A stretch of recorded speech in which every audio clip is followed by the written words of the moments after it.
Hi there, I'm Matt Valisak, VP of Product here at Jamf, coming from the Wandera team. I'm looking forward to talking to you today about private access. So let's just jump right in. So we're going to look at this private access today in three sections. We're going to go through an overview, deep dive a little bit into architecture, and then really go deep with some building blocks of the solution. So let's start with the overview. So what is private access? Private access is a cloud-based, high-performance, easy-to-use remote access platform. And along with that, it brings some next-generation zero-trust network security capabilities to improve the security along the way. So let's dive into each of these in a little bit more detail. So first and foremost, private access is a cloud-powered VPN technology and platform. There is no on-prem hardware to deploy, no VMs to worry about, nothing to manage. We interconnect with all of your existing software and hardware. All of the management is done through an easy-to-use web-based UI, and it is globally scaled and highly available, meaning you don't have to worry about anything when you send your users home to use the internet or use the private access. It all works seamlessly. And it is really high performance. We have a global edge network that utilizes a next-gen VPN protocol so that connections from end users are fast and snappy and responsive.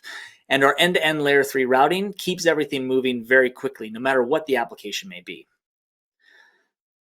And last but not least, we provide a great user experience through it. We set the bar very high because we do not like the performance of traditional VPNs, and we really wanted to do a lot better than that. So we provide really snappy connectivity, no pins or passcodes or re-authentication prompts throughout the day, and just really seamless usability. And we can do a lot of this because of the underlying security mechanisms that make it so much more secure than traditional VPN as well.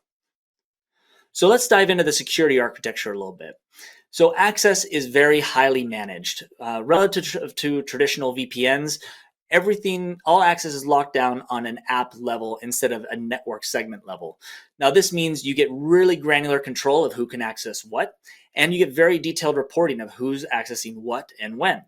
And this applies for any application, whether it's SaaS, on-prem, or cloud, and it's from any location, whether it's at the office, at home, or in a coffee shop. All of this is powered using our Zero Trust contextual engine. Now, we're going to dive into a lot of detail on this today, but from a high level, it is what defines those policies to say whether or not you are allowed to access a given resource with no inherent trust along the way, where just because you have a username and password, you can get access to anything. It really turns that paradigm on its head and locks the traffic down to just trusted devices that are healthy, free of threat, and for the users that should be accessing what they need to get to. And then finally, the conditional access is baked into the solution. Now this, we're all probably used to conditional access with identity providers, but what we've done with access is we've provided conditional access at the network layer. And this is continuously evaluated and works with any application post login. And that's a really big point because this allows you to apply policy whether the connections are new or they're existing. And again, we're going to dive into a lot more detail. But before we deep dive, let's start with the architecture. So from a high level, we have our endpoints here on the left and our data that we're trying to get to on the right. And in the middle, of course, we have the Jamf Security Cloud that's facilitating those connections. So when an end user tries to connect to something, one of these assets on the right, the first thing that happens is the device creates a connection to the nearest edge within the Jamf Security Cloud. Now that connection is automatic. It's based upon wherever you are in the world. And again, we'll get into more detail, but the connection is automatic and seamless. From there, that request is evaluated to see if that user in the current device context should or should not be able to reach the application they're requesting. If so, that traffic is forwarded through the egress edge through the network to an egress edge, which is either a NAT gateway or IPsec tunnel to reach the final destination. So with that overall architecture in mind, let's go ahead and let's just dive right into all the details. Now, I'm going to do this deep dive in a series of building blocks. So starting with the Jamf Security Cloud, we're going to dive in, and then we're also going to talk about the next-gen VPN protocol, our endpoint agent, how we use strong user identity. We're going to talk about our network access broker, and finally, our software-defined networking mesh network. So the Jamf Security Cloud is comprised of 3 components. The first component is the core infrastructure. Now, this is where all the data resides, this is where reporting happens, this is where you log in and perform policy configuration.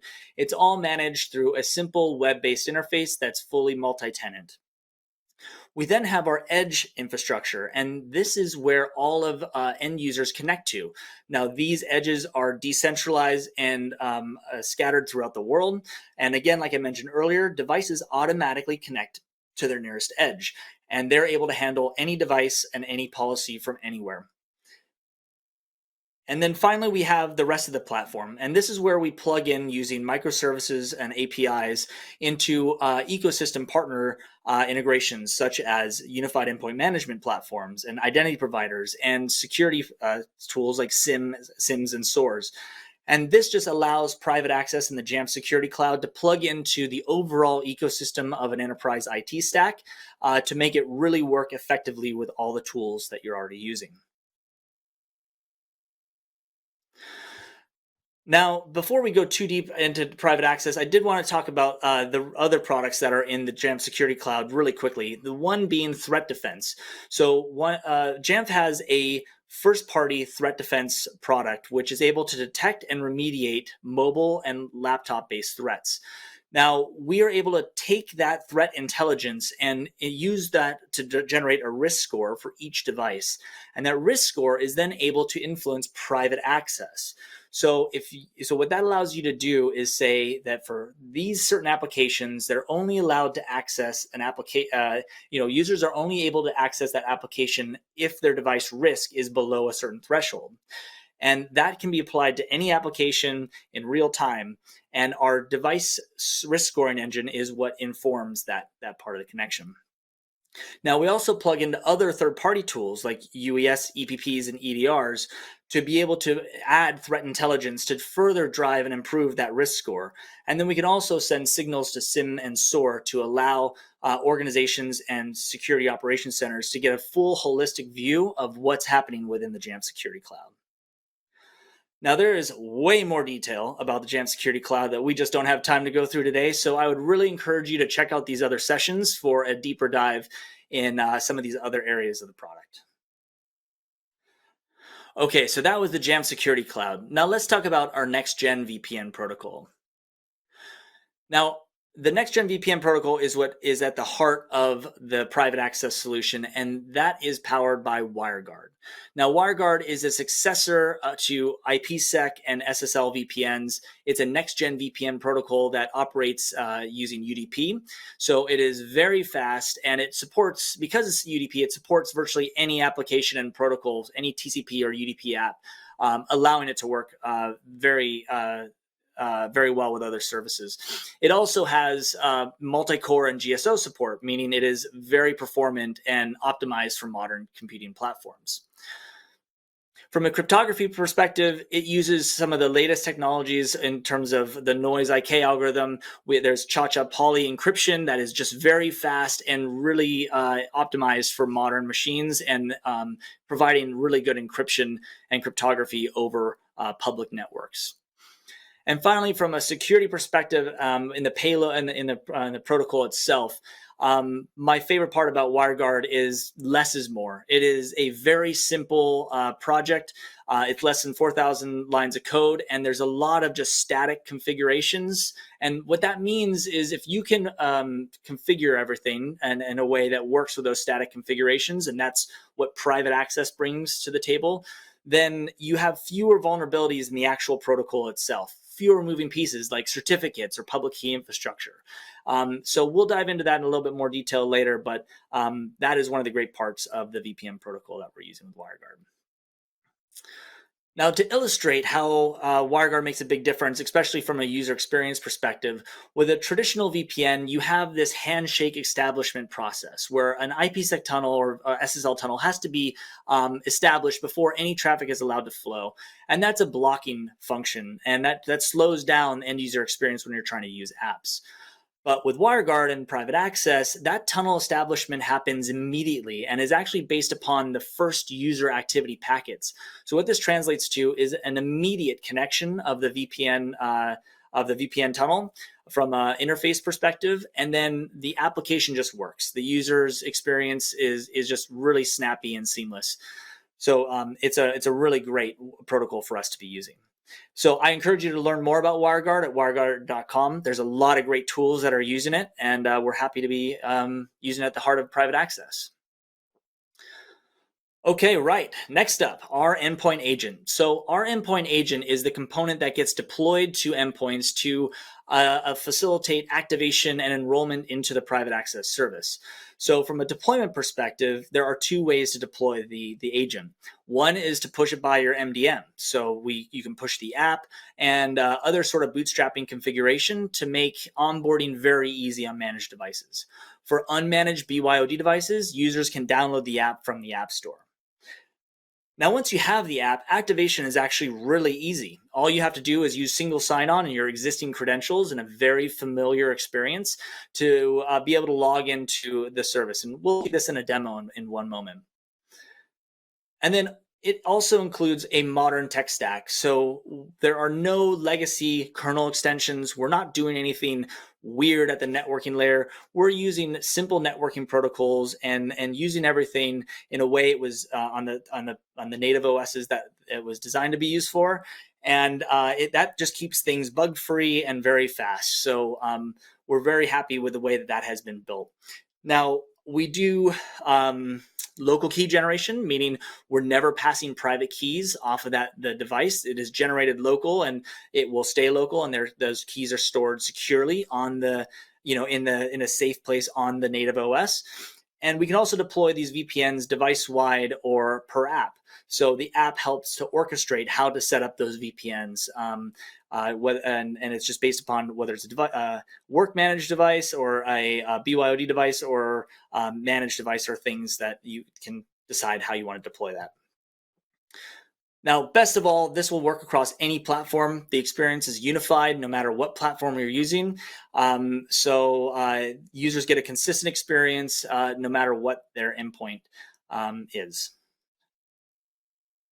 So let's do a quick demo of what this looks like. So we're going to show the onboarding for a Mac OS and an iOS device. So we're going to start by just trying to access the web application straight away and trying to get to RDP. And you'll see, nope, can't do it. Those internal applications are behind the firewall, no VPN, no luck. So here's the sign-in process. The app has been pushed. You'll notice that I just do a couple clicks. I do a click to do single sign-on. I click in here to choose my account that I've logged in on this machine with before, and boom, I'm in. That's it. And now if I go to that same website, the VPN is up, I'm connecting, the page is loading immediately, and we're off to the races. Same with RDP. Now we just pull up the same client that didn't work before, and we're in. Now, because this is a WireGuard tunnel, it's very fast with the RDP protocol. It is able to be very responsive as I'm just going to my favorite Windows application here and doing my thing. Now, on iPhone, it's very similar, and this goes to iPad and Android and Windows as well. You just open the Wandera app. We get a similar experience with sign in. We pick our user account and we activate. And you'll notice here in just a second, the VPN icon shows in the upper right. We're in. It's done. VPN has been set up using single sign-on for that user's strong identity. We can now access the application, and you will the web application. And if we pull up RDP, you will see that we got a quick connection again using a non-web protocol here to resume and restore that session that we had started on our Mac a second ago. Right. So that's our kind of end user experience there and what you get with the next gen VPN protocol and our endpoint agent. Now, we've talked about user identity, but we really got to get into why that's important, because it's a core foundation of zero trust security.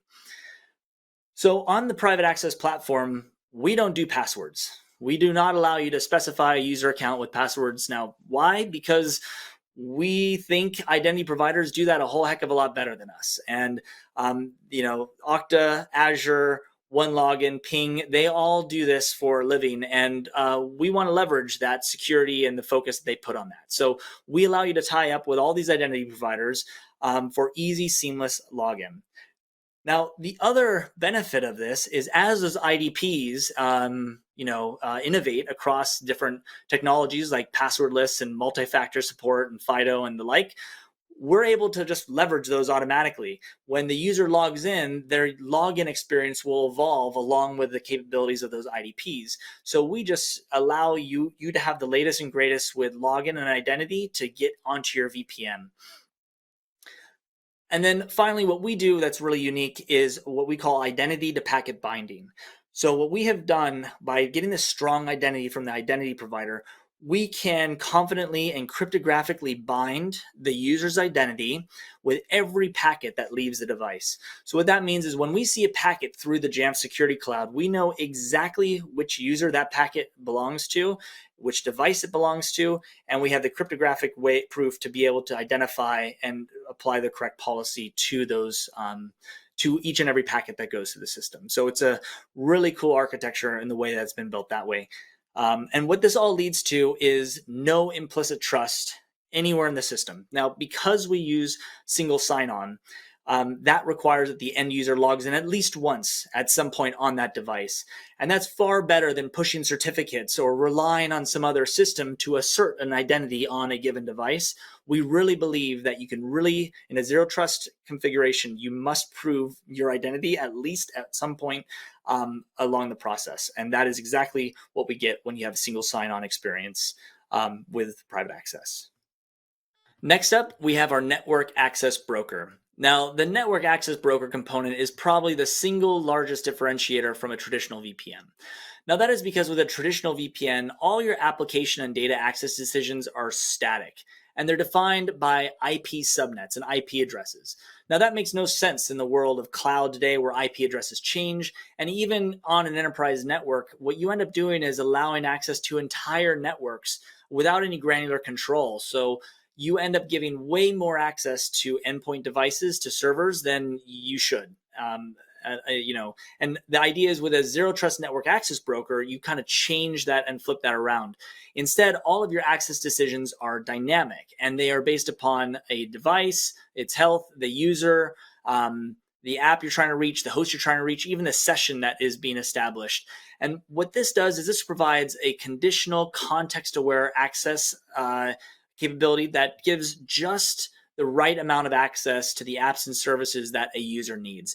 So this really the zero trust at its core is to try to avoid giving too much access to applications and services and networking that you just don't need. And that is what our zero trust access broker does. It gives you just enough access to do what you have to do. Now, just to kind of illustrate how this all works. So first, a end user on a device loads a resource via hostname. So say you go into Safari and you go to myapp.company.com. Now, what happens is that request goes through the Wandera client and into the Jamf Security Cloud, and a host name will match an app access policy that has defined myapp.company.com as a host name. So let's say that matches my enterprise app. Now, the admin has also gone in and has configured the context that is required to be able to access my enterprise app. And so this includes things like the user's group membership, the device's risk level, and some of those things we had talked about before as criteria. Now, if the user's allowed to connect because they pass all that criteria, then we create a micro tunnel, which we'll talk about in a second, between the device and the application, providing that granular capability just to that one application and that one service. The user did not get access to an entire network segment, just that myapp.company.com. And this happens for every request and every new connection that is made from the device. So how does this work maybe a little bit more visually? You have your endpoints at the bottom there and your internet and private app destinations on top. So when a client makes a request to an enterprise app, what ends up happening is we create these microtunnels using that process we just went through. And that is per app, per user, per device, per session, per connection. And it just provides this really granular connection between the device and the data that you've authorized that user to get access to. Now, for anything that the user's not allowed to get, say they try to access the payroll server and they're not in HR, you will get blocked at the network level in our cloud. So the device won't even be able to see or try to log into that payroll server because it has been blocked, in the middle of the cloud before it is even able to reach your enterprise network. And then all other traffic that is not private or not blocked ends up going directly to the general internet. It actually goes around the Jamf security cloud. And what this does is this allows applications to work quickly and the whole infrastructure just stay out of the way of personal usage.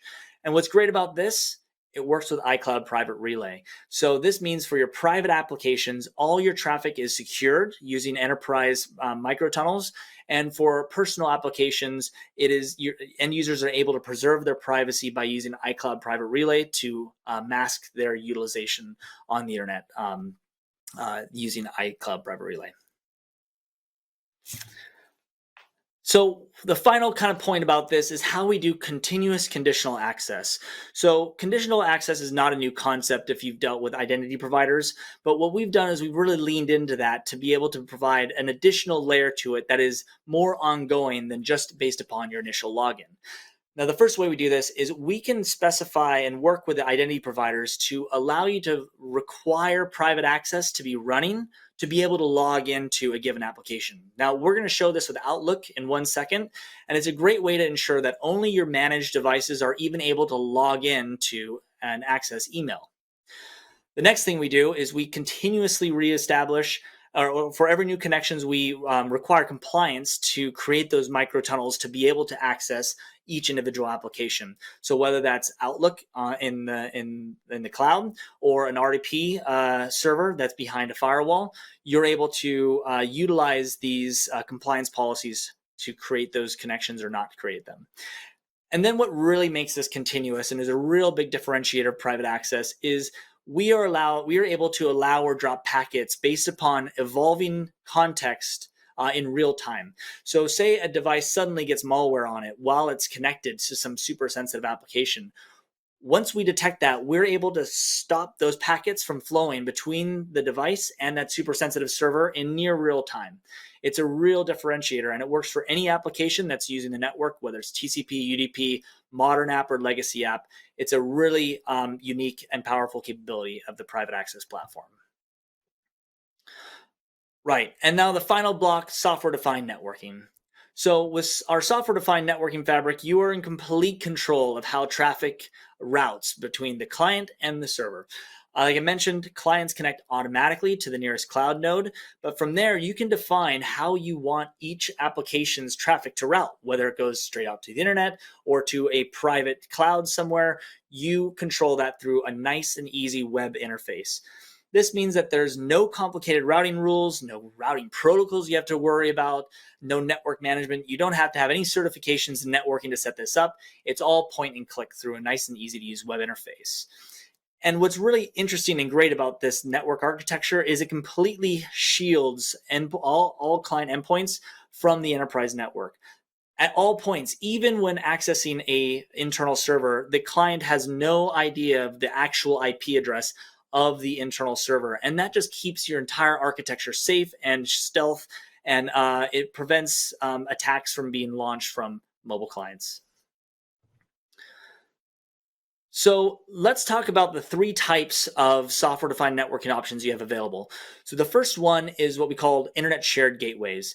Now, this is where traffic comes into the ingress node and into the Jamf Security Cloud, and then just back out to the internet. Now, this is really useful when connecting to public SaaS applications, but where available, you can lock down access to those SaaS applications by source IP address. So you are able to use our cloud source IPs to lock down access to certain applications, such that if you're not using private access, the SaaS application will not let the connection come through. The next bit is private interconnect gateways. Now, this is where you create a private IPsec tunnel just for your company between the Jamf Security Cloud and one or more of your data centers. And that route then becomes an option for every one of your applications to send traffic to get to your internal applications. And then the final option is something we call direct routing.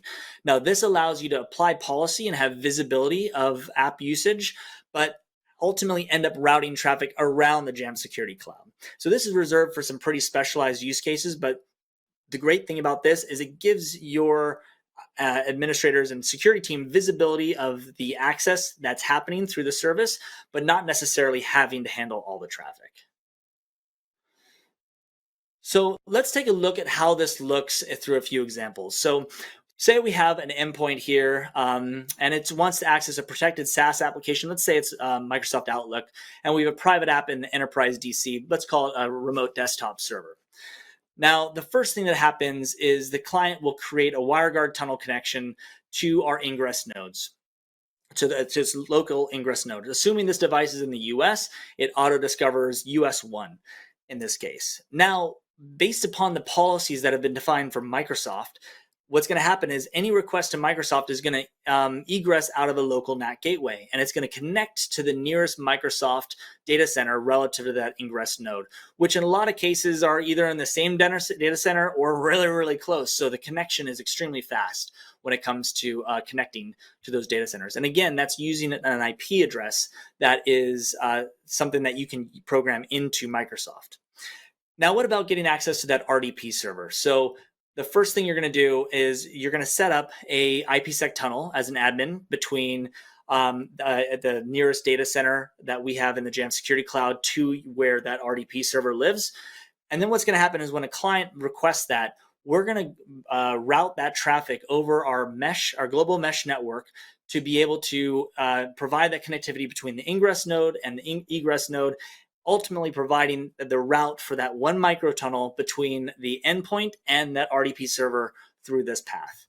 And this is all done completely behind the scenes. And I'm going to show you now how this all looks from a configuration perspective.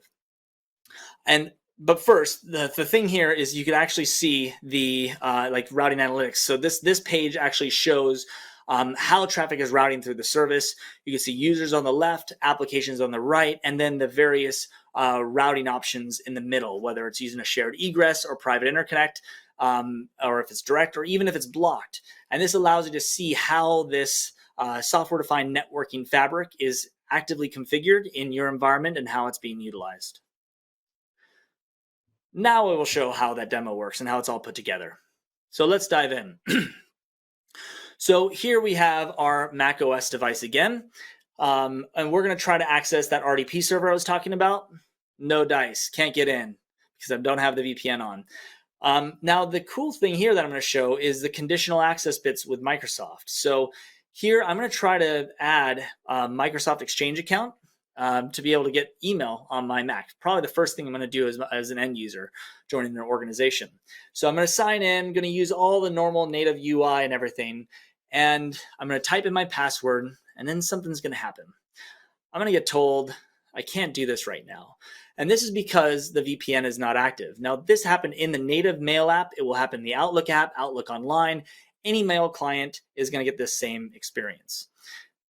Now, I'm going to hop into Radar and show how I can configure the Wandera, the Jamf Security Cloud and Private Access to be able to facilitate these connections. First thing I do is I set up an identity provider that is going to allow me to connect, allow end users to log in. Now, this is a really simple process. All you do is you do this admin consent flow, in this case with Microsoft, and with a few clicks, you've now authorized your entire user base to authenticate with private access using their credentials. Now, I'm going to create an IPsec tunnel between a certain region of the Jamf Security Cloud and our select data center. So I'm just going to go through here, set up some things using a really easy UI, and then I'm going to copy some values, and I'm going to follow some guides on the Amazon side, and eventually this will come up, right? And then the IPsec tunnel is up and running. And now my next step is I'm going to create my access policies. So I'm going to go in here. I'm going to say for Microsoft Authentication, which is what is gating that access to Outlook, I go through here. I'm going to just select the Microsoft Authentication app, just click through to create that policy. Done. Now I'm going to create a policy for that RDP application. And here I'm going to give it a friendly name so that it shows up in reporting. I'm going to give it a category. And then I'm going to type in the host name that I'm trying to access, which if you saw earlier is rdp.jamflabs.io. I go ahead and add that. Next, who should have access? I'm going to say everyone. I'm not going to configure risk-based access control, but I am going to select that gateway, that interconnect we just created as a routing destination. So we did that. Now our access policies are set. Last step is to create an activation profile. And this is where we bind the identity provider to a mechanism to be able to enroll the device. So here we create an activation profile. We authorize the service capabilities. In this case, it's just private access. We bind it to the identity provider we just had set up. And let's do some other config. And now we're all set. So we now have this shareable link, which we will now, following some guides from my UEM, push to my managed devices. So in the case of this Mac, I'm going to go ahead. I've pushed that configuration through MDM. So when I click sign in now, I get this experience where it just starts right away. We saw this a little bit earlier, but I just go through, I log in again. I will click on my already logged in account, and then I will have the VPN up and running. And now when I go through and I try to add my Exchange account again, what we're going to see is that it just works straight away. So let's just give it a second while we type all this in. Going to sign in. And going to use my password, log in here. And then straight away it goes right through and I'm allowed to add those that account. And here you'll see all the mailboxes show up as expected. And then finally, if I go back into remote desktop, pull that right up, you'll see it instantly connects right away, no problem, and I am into my Windows machine. Now, finally, just as far as visibility, I can see everything that just happened on that user device. I can go in here, I can see the authentication requests with Microsoft. I could expand and I could look at the timeline of when those requests were made. I have a detailed event log of who made requests to what service and how it was routed. And then finally, we have that great routing analytics view that just shows the user, the route that each application request took, and the app that it ended up going to in the end. Okay, well, that is all the time we have for today. But just as a quick recap, Private Access, it's a cloud-based, high-performance, easy-to-use remote access platform that's highly optimized for modern protocols, all while using a next-generation zero-trust network security architecture that significantly improves the security of your VPN and remote access capabilities. So with that, thank you for your time. Really appreciate you listening today and looking forward to catching you on the chat.